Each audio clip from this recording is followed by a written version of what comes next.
The Solicitor General and President Trump's DOJ have agreed that 18, 19, and 20-year-olds should be afforded their Second Amendment rights just like all adult Americans.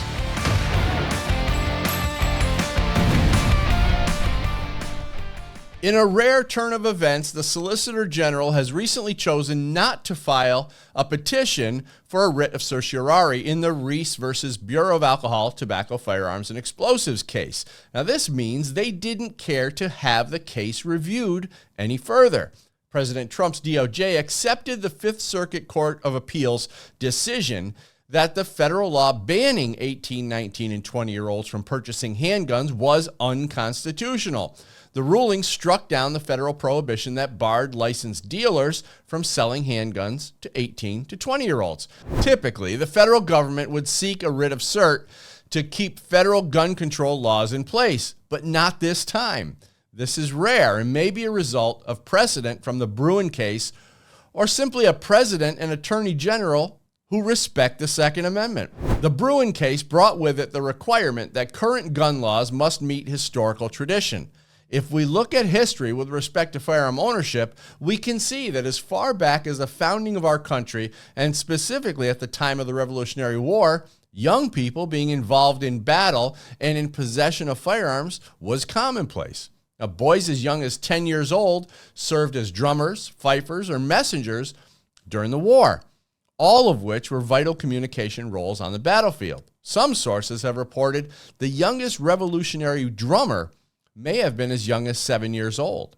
Now, many teenagers enlisted to be soldiers, especially as the war dragged on and the need for soldiers grew.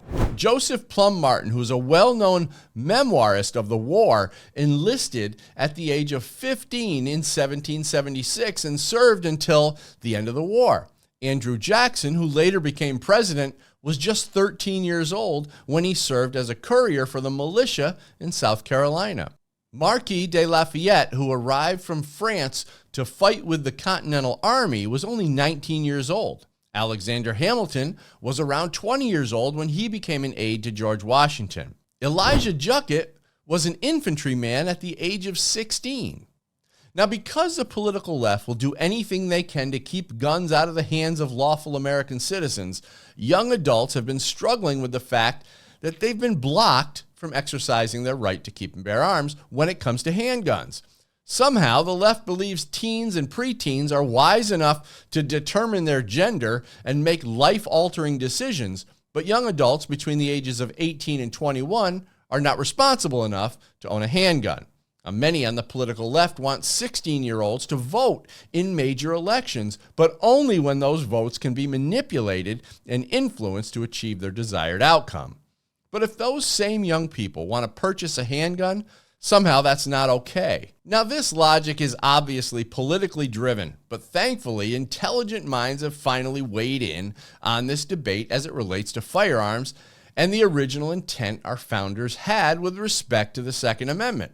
Now, it's been the argument for a long time that because 18-year-olds can get a tattoo, enter into legally binding contracts, and go to war, that they should be able to exercise their right to keep and bear arms like everyone else, without politically motivated infringements.